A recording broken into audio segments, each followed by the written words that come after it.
E como de costume aos domingos, no vídeo de hoje eu faço com vocês os preparativos para essa semana que se inicia amanhã, segunda-feira. Comentaremos um pouquinho sobre os principais dados dentro da agenda econômica que prometem volatilidade a partir de amanhã, segunda-feira. Aproveitaremos também para trazer a recapitulação dos mercados nessa última sexta-feira. Como um fechamento, vimos a divulgação nos Estados Unidos do payroll, um dos principais dados relacionados ao mercado de trabalho, que inclusive imprimiu sinais mistos à economia, trazendo aí algumas possibilidades. A gente vai falar um pouquinho sobre isso, como esse dado implica a possibilidade de aumento de juros na próxima reunião do dia 14 e, claro, novidades relacionadas ao mercado cripto e oportunidades dentro do mercado de opções. Logo após a vinheta, segura aí e vem comigo.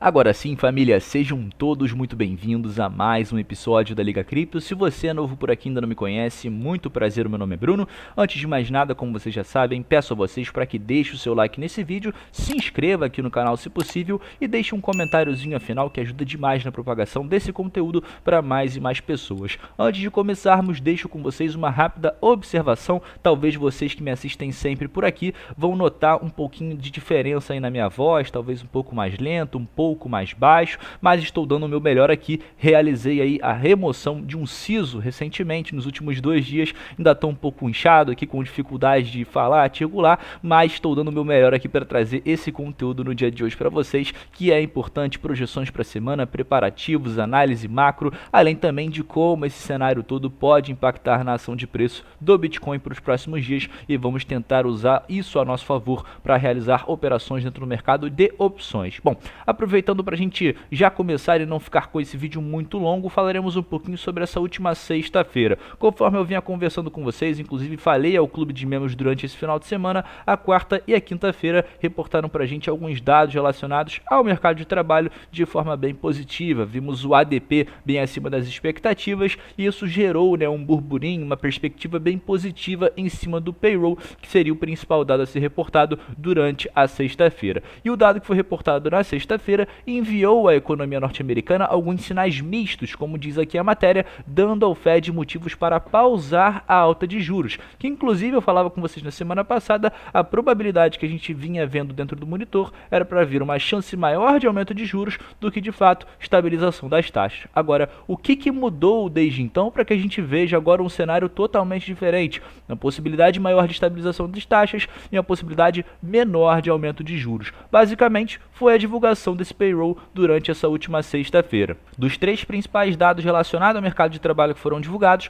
ganho médio por hora veio um pouquinho abaixo das expectativas, o relatório de emprego, o payroll, veio muito acima do que se esperava, demonstrando um mercado de trabalho ainda muito aquecido, ainda muito forte, mas, no entanto, uma taxa de desemprego muito acima do que se esperava. No último mês de abril foi reportado em 3,4, a projeção era assim de um aumento a 3,5, mas ela veio em 3,7. Se a gente for pegar dados estatísticos, é o maior aumento mensal da taxa de desemprego desde abril de 2020, uma época pandêmica que a gente sabe que era muito complicado, muita gente perdendo emprego, crise mundial, eram outros momentos econômicos, e isso obviamente acende um alerta para o Fed, que muito provavelmente deve segurar esse freio aí e não trazer aumentos, já que a taxa de desemprego está correndo de forma bem rápida. Então foi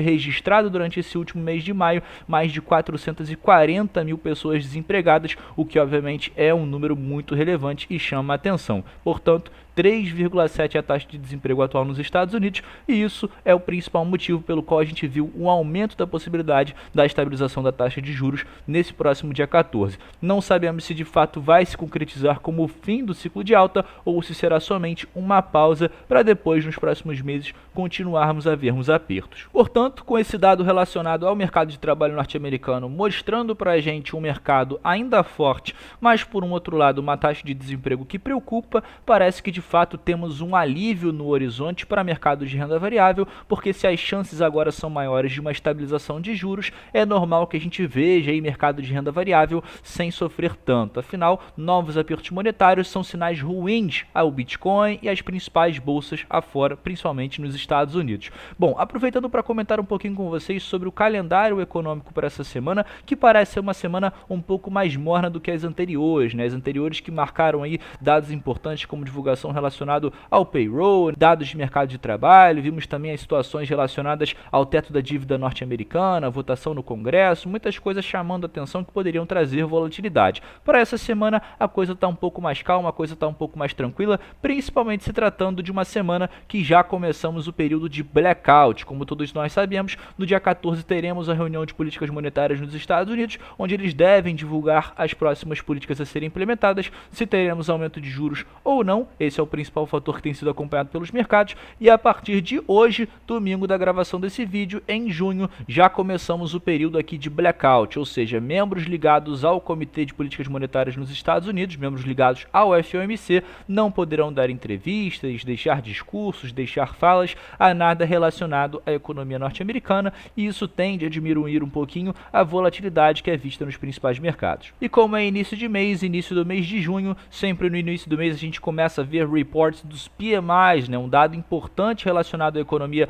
norte-americana, economia da zona do euro, do Reino Unido, que já começará a ser divulgado tanto na segunda quanto na terça-feira. Na quarta-feira teremos dados importantes na China, como dados de importação e exportação, além também da balança comercial. Já nos Estados Unidos, os mesmos dados serão reportados: exportação, importação e aquele famoso dado que é reportado todas as quartas, estoque de petróleo bruto. Já na quinta-feira teremos o PIB, que será reportado de forma preliminar na zona do euro, vai mostrar pra gente como anda as possibilidades de recessão por lá, será que eles produziram bem, será que não, além também de pedidos iniciais por seguro-desemprego nos Estados Unidos, esse dado que vem demonstrando uma crescente nas últimas semanas, mas que ainda não é uma preocupação. Além disso, teremos na China, na parte da noite, a divulgação de dados relacionados à inflação, como o IPC e o IPP. E fechando pra gente nessa sexta-feira, temos praticamente um calendário vazio. Por mais que seja um dia de calendário vazio, é importante ainda assim a sua atenção a esse dia, até porque é dia de fechamento de mercado e geralmente volatilidade é sim encontrada. Vale lembrar que no início da próxima semana, os dias que antecedem a reunião de políticas monetárias nos Estados Unidos, que será no dia 14, na quarta-feira, na terça-feira teremos divulgação importante de CPI norte-americano, o Consumer Price Index, o principal dado de inflação, será reportado por lá, e aí muito provavelmente a próxima semana deve ser uma semana com muito mais volatilidade do que essa agora, e por isso então muito provavelmente uma calmaria aí nos mercados que precedem então uma possível volatilidade na próxima semana. Fechando com vocês o nosso vídeo de hoje, falando rapidamente um pouquinho sobre o mercado de opções com criptoativos. A gente sempre costuma trazer esse material nos meus vídeos aqui de domingo, falando um pouquinho sobre as projeções para a semana, como a volatilidade e o cenário macro pode impactar o Bitcoin, e claro, isso tende a trazer oportunidades para a gente. Como eu comentei, é uma semana que promete pouca volatilidade, uma semana com um calendário econômico bem morno, bem vazio, e eu vou esperar muito provavelmente a reabertura dos mercados nessa segunda-feira, até porque o Bitcoin não tem se mostrado tão volátil nos últimos dias, o que geralmente exclui oportunidades aqui dentro desse mercado pra gente. Eu que costumo operar vendido aqui dentro, ou vendas de call ou vendas de put, com o Bitcoin de forma meio lateral, a gente acaba não recebendo boas premiações aqui pelo mercado, quanto para venda de put, quanto para venda de call. Nesse momento, com a abertura dos mercados amanhã segunda-feira, eu estaria mirando em alguma coisa como possibilidades de venda de call em região de 30, 29.500 ou até mesmo 31 mil dólares, que foram regiões de preço que o Bitcoin encontrou dificuldade para quebrar nos últimos meses, e acredito que seja difícil sem um grande impulso que ele venha a quebrar durante essa semana. Mas com as premiações de momento de apenas 13 dólares, 27 dólares para me expor a esse risco, eu acabei optando por ficar de fora nesse atual momento. E aí, claro, peço a você o seu feedback, o que você acha dessa estratégia e se você enxerga algo diferente em relação às oportunidades para essa semana e também a ação de preço do Bitcoin. Será que veremos uma possível alta nos próximos dias ou uma possível queda? Na minha visão, o cenário é muito mais provável de termos aí uma lateralização nos próximos dias que antecedem a uma grande semana de muita volatilidade, com dados de CPI e reunião de políticas monetárias nos Estados Unidos. Eu vou ficando por aqui, agradeço a você que ficou comigo até o final desse vídeo e encontro você numa próxima.